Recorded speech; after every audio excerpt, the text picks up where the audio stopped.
Hello friends, last time I just made a small estimate of the suitability of the title of this epic by John Milton entitled Paradise Lost.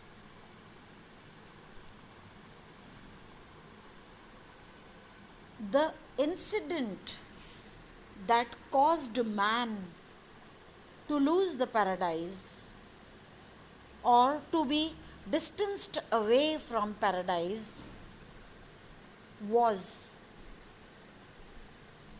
the disobedience to God. As the faith holds it, the earth was a very privileged place, and the sphere of the earth was attached with a golden string to the heavens.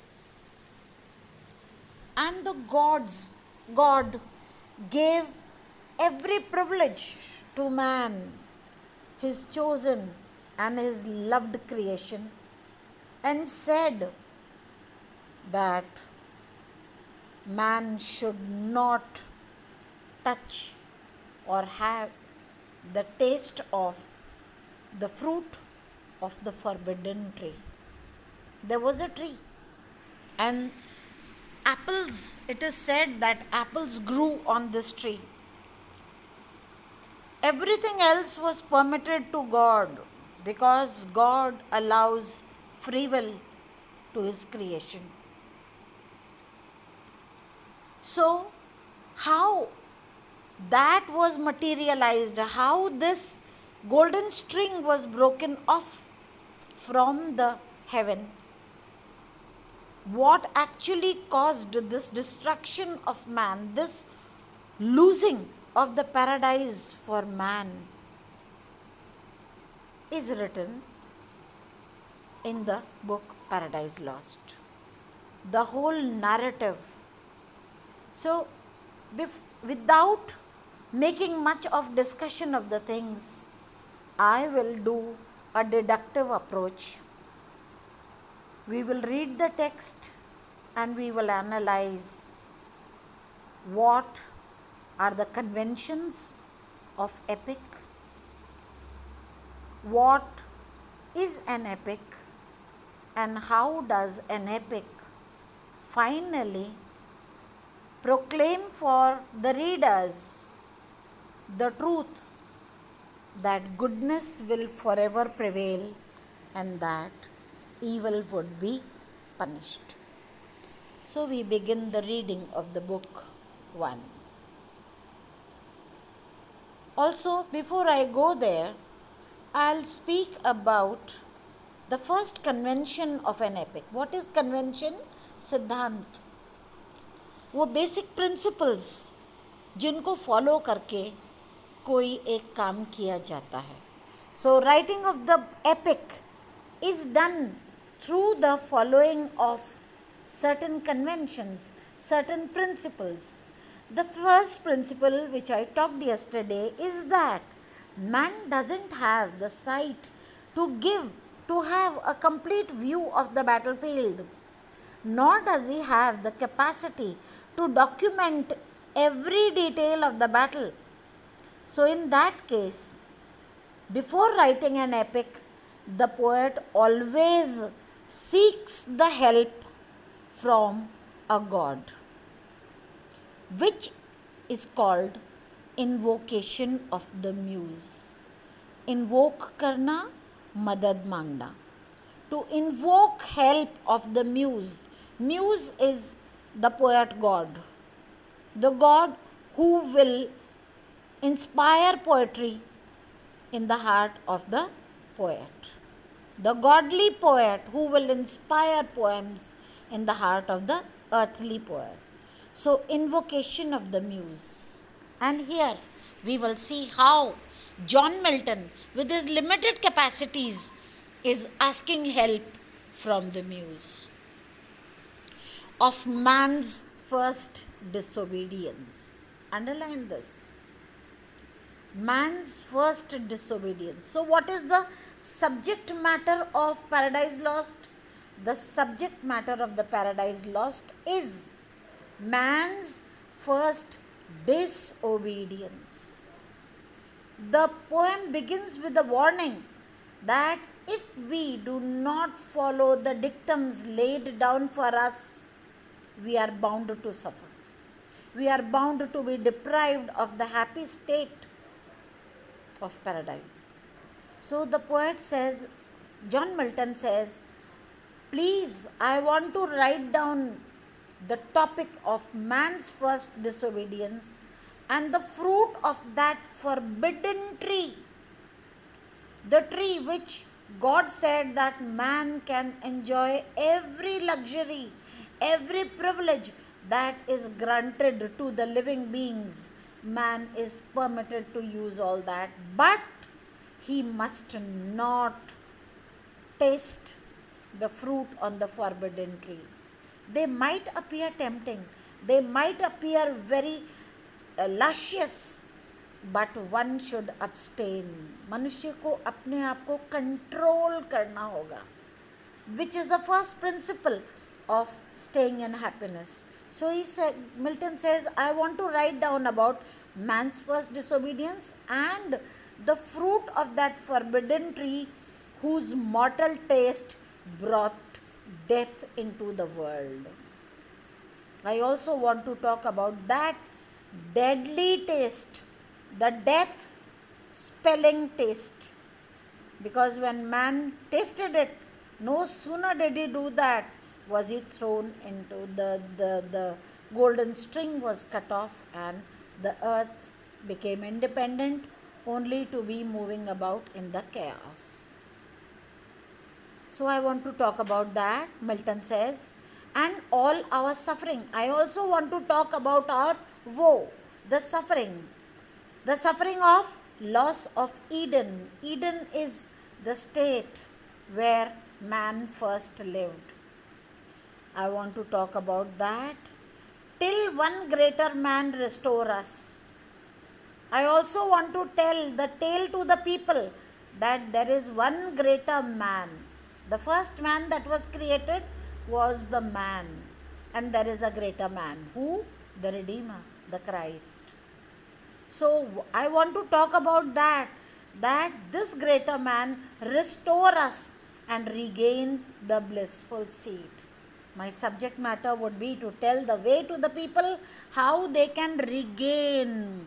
So not only is heaven lost, but there is a promise to regain this blissful seat of heaven.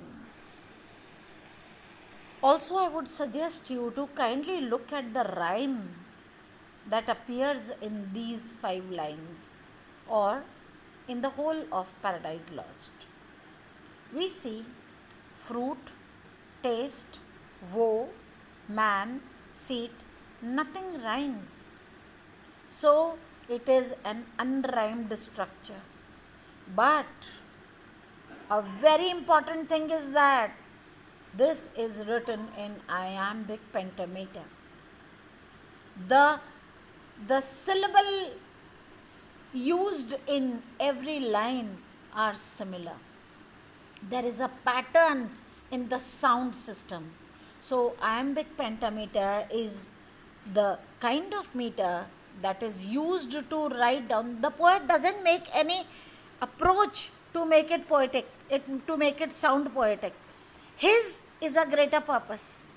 His is the purpose to tell us a beautiful fact that disobedience will kill. Something which is forbidden should not be taken. But despite the loss of Eden, still we have the opportunity, the privilege to regain the blissful seat, the heaven. Sing, heavenly muse. So the poet is requesting the muse to sing all the incident, because Milton was not present at the time that this earth was broken away from the heaven. So he says, please muse, since you were present from that time, sing to me, because you at that time were sitting on the secret top of Oreb or of Sinai, and you inspired that shepherd. Shepherd, Jesus. So he says, you were sitting on that secret top of Oreb and Sinai are two mountains, very high mountains, and it is believed that the muse, sat there and saw the destruction of Satan take place. So please inspire me the same thing which you inspired in the heart of Jesus, who first taught the chosen seed. Because Jesus came and taught to the people that there is seed of goodness in all of us. So Milton says, please teach me that. Teach me in the beginning how the heavens and earth rose out of chaos. Chaos is the cosmos, in which all heavenly bodies, the different constellations and their systems and planets and satellites and etc., meteors, meteorites, all these are moving around. Amid these, how was earth and heaven formed? So were you sitting on the top of Oreb or Sinai, or if Sion hill delight thee more, then please sit on the Sion hill, another hill, and Siloa's brook that flowed fast by the oracle of God. So oracles are heavenly words. Some people who are endowed with the heavenly sight are inspired by God, and then they can make the oracle. They can make the words clear to the human beings. So I thence invoke thy aid to my adventurous song. The poet says, I invoke your assistance. And this assistance he is asking from the heavenly muse. And he says, please inspire me to write down my adventurous song. This song is an adventure. He calls Paradise Lost as an adventurous song. Why? Because in this is written not only the reason of the fall, but also the measure of being restored to the heavens. So please inspire me, because with no middle flight intends to soar. The poet says, I don't want to take a middle flight. मैं बीच की जगह की मतलब एक आम सी बात नहीं कहना चाहता हूँ. आप मुझे उठा लो. You lift me to Oreb or Sinai or Sion. You take me there. Lift me also, please. Because I do not want to take a middle flight. I want to go above the Ionian Mount while it pursues things unattempted yet in prose or rhyme. While it means my poem, my Paradise Lost. I and my Paradise Lost will be pursuing those things which have not been written either in prose or rhyme. And chiefly, also I ask your help, O Spirit, that do prefer before all temples the upright heart and pure. I request you, why Spirit? Because apart from, beside the temples, you choose to have a heart which is pure, which is upright. So Milton says, since my heart is pure and since my heart is upright, it actually is the truth, because Milton was a thorough Puritan. He believed, he was a staunch believer of God. So he says, since my heart is pure, आपने दूसरे mountains के ऊपर बैठ के देखा था, मेरा इस अपराइट हार्ट में भी बैठ के मुझे इंस्पायर करो. Since my heart is pure. And now comes the real invocation. Milton says, what in me is dark, illumine. Whatever is dark in me, illuminate that. Maybe I do not know, despite the fact that my heart is pure and upright, I may not be knowing many things. Please, whatever is dark in me, illumine that. What is low, raise and support. जो मुझ में एक छोटा है उसको please raise कर दो और सपोर्ट कर दो. That to the height of this great argument. किस लिए चाहिए मुझे? That, so that I can go to the height of this argument. His poem is rather an argument. Paradise Lost is not only a document, it is also an argument. And why do I want to do this? So that I may assert eternal providence. Eternal is godly, providence is will. God's. Eternal is God's and providence is will. क्योंकि मैं दुनिया को बताना चाहता हूँ भगवान की क्या इच्छा है. What is God's providence? Why? Because whenever we fall in misery, we start blaming God. We start saying that God is evil and He is subjecting us to sufferings. So Milton the Puritan says, I want to assert. Assert is say with great force. I want to say with great force that God's will is good and justify the ways of God to men. So in this invocation of the muse, Milton also makes clear his purpose, why he is writing the Paradise Lost. He is writing the Paradise Lost because he wants to justify the ways of God to men. He wants to say, Milton is now becoming a mouthpiece of God.